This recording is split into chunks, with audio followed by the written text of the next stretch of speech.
Bismillah. Assalamualaikum warahmatullahi wabarakatuh. Kita sambung kembali pengajian kita insya-Allah.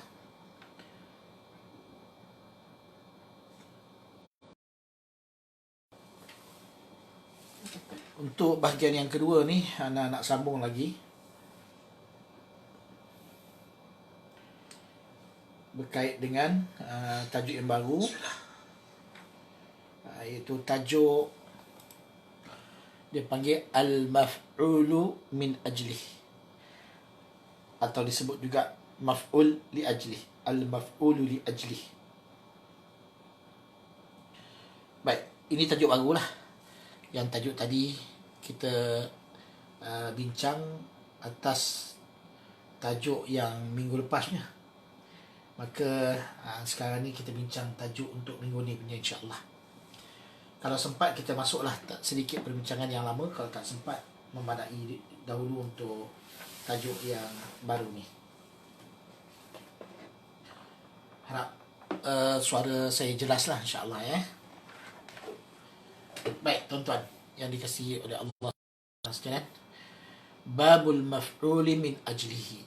Bab maf'ul min ajlihi. Wa huwa alismul mansubu. Ini matan yang ada dalam kitab lah, matan ajrumiyah. Wa huwa maf'ul li ajli, itu al-maf'ulu min ajli. Maf'ul min ajli adalah isim.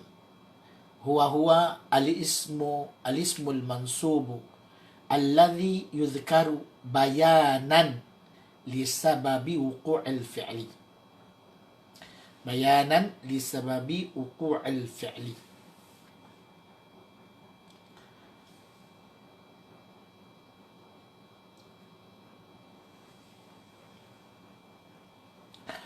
Nahwu qawlika qama Zaidun ijlalan li'amrin. Dan juga qasadtuka ibtigha'a ma'rufika. Maf'ul min ajlih iaitu isim yang dinasabkan, yang disebut untuk menjelaskan sebab terjadinya sesuatu perbuatan. Maf'ul min ajli adalah isim yang dinasabkan, yang disebut untuk menjelaskan sebab-sebab terjadinya. Menjelaskan sebab-sebab terjadinya sesuatu perbuatan. Contoh dia, qama Zaidun ijlalan li'amrin. Dan juga qasadtuka ibtigha'a ma'rufika. Ya, baik. Tadi dikata wa huwa maf'ul li ajli, itu adalah alismul mansubu, isim yang dinasabkan. Maknanya maf'ul li ajli adalah isim. Dia mesti kategori isim. Sebab tu dia bawah tajuk apa? Al-mansubun mansubatil asma. Isim-isim yang dinasabkan. Jadi maf'ul li ajli adalah isim yang dinasabkan. Alladhi yudhkaru, yang mana isim yang dinasabkan itu disebut. Isim itu disebut bayanan, sebagai penjelasan. Li sababi wuqu'il fi'li, bagi punca berlakunya perbuatan. Sebab penjelasan, bayanan untuk menjelaskan sebab berlakunya perbuatan. Isim maf'ul li ajli adalah kalimah isim yang nasab, yang disebut sebagai penjelasan kepada sebab berlakunya perbuatan. Contoh, qama Zaidun ijlalan li'amrin. Qama, telah bangun, Zaidun, Zaid, ijlalan. Nampak? Ijlalan. Ini ijlalan. Ini kalimah isim. Lan, maknanya dia dalam keadaan nasab. ijlalan li Amrin. Qama telah bangun Zaid oleh Zaid. Qama Zaidun telah bangun oleh Zaid ijlalan untuk memuliakan, untuk membesarkan, mengagungkan, menghormati.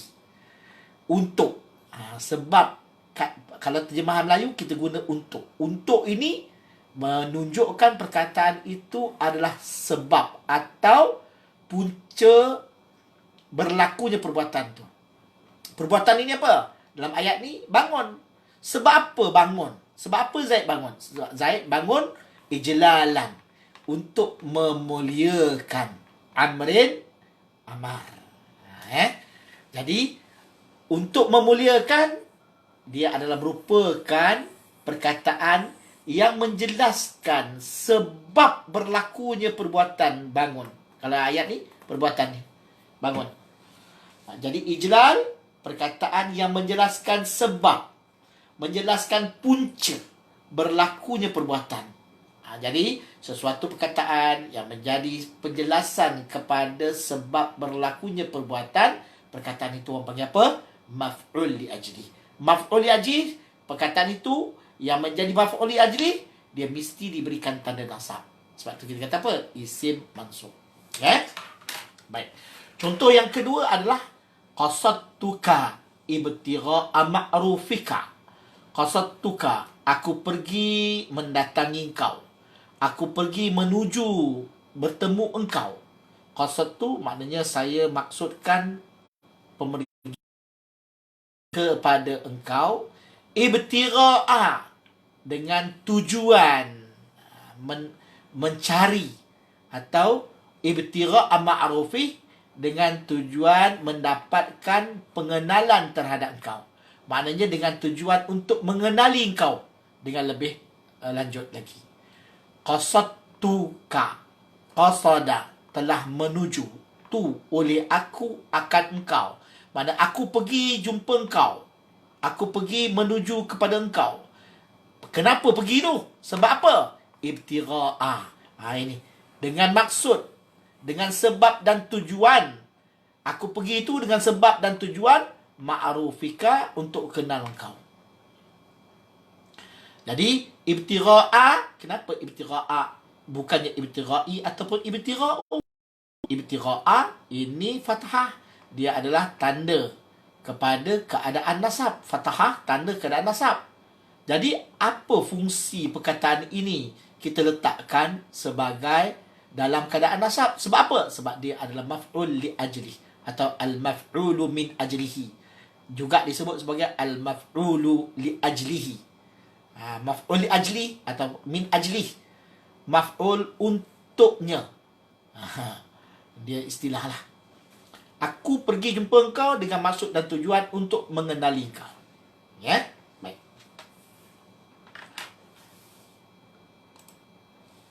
Maf'ul bi ajli termasuk isim yang dinasabkan. Dia mesti isim, kemudian dia mesti dinasabkan. Maknanya berada dalam keadaan nasab. Kita kena bagi tanda nasab pada dia, yang disebut untuk menjelaskan sebab-sebab terjadinya sesuatu perbuatan. Contoh ayat yang saya bagi tadi, qama Zaidun ijlalan li Amrin. Begitu juga dengan ayat qasadtuka ibtigha'a ma'rufik. Jadi qama Zaidun ijlalan li Amrin. Zaid telah berdiri untuk memuliakan, mengagungkan Amar. Baik. Qasadtuka ibtigha'a ma'rufik, aku mendekati kamu, aku pergi kepada engkau, menuju kepada engkau kerana mengharapkan kebaikanmu. Ibtigha'a ma'rufik boleh juga mengharapkan ma'ruf, kebaikan kamu. Ini lebih sesuai lah daripada terjemahan saya awal tadi.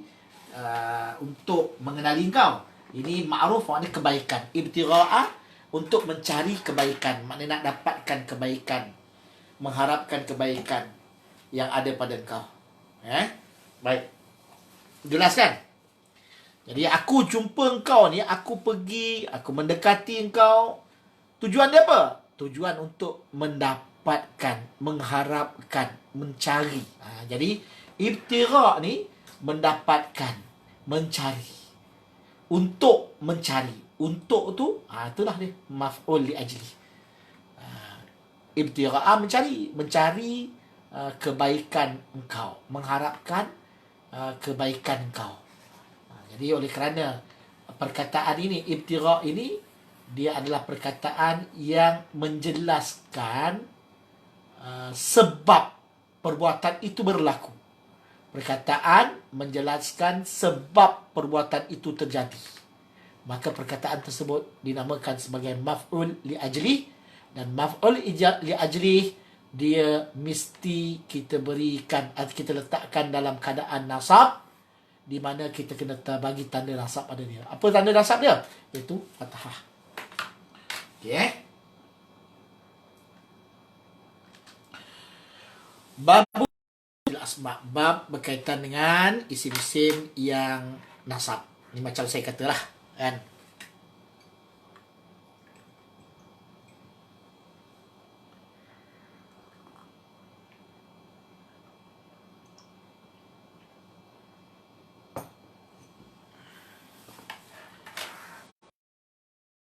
Itu daripada isim yang diberikan tanda nasab adalah maf'ul min ajli. Jadi ini tajuk baru kita, nombor 10 ni. Nombor 1 dah maf'ul bih, zaraf zaman, zaraf makan dah. Kemudian khabar inna, khabar kana dan akhawat, isim inna dan akhawat dia, dan tawabi' nisbun dah. Sekarang ini nombor 10 ni sedang kita belajar. Maf'ul min ajli. Salah satu daripada 15 ataupun 18 perkara atau kategori perkataan yang mesti kita letakkan dalam keadaan nasab. Mesti kita berikan tanda nasab pada dia.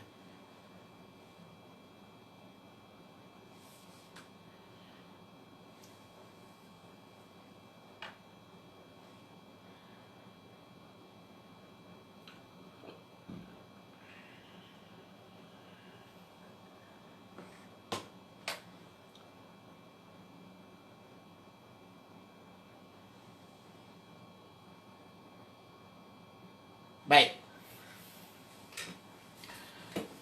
Maf'ulun bih, maf'ul mutlak, maf'ul li ajli, tajuk sekarang. Maf'ul ma'ah, maf'ul fi, itu zaraf zaman dan zaraf makan. Ini semua maf'ul ini disebut sebagai mafa'il. Mafa'il, bila dikatakan mafa'il, maknanya maf'ul. Maf'ulun, maf'ulani, mafa'il.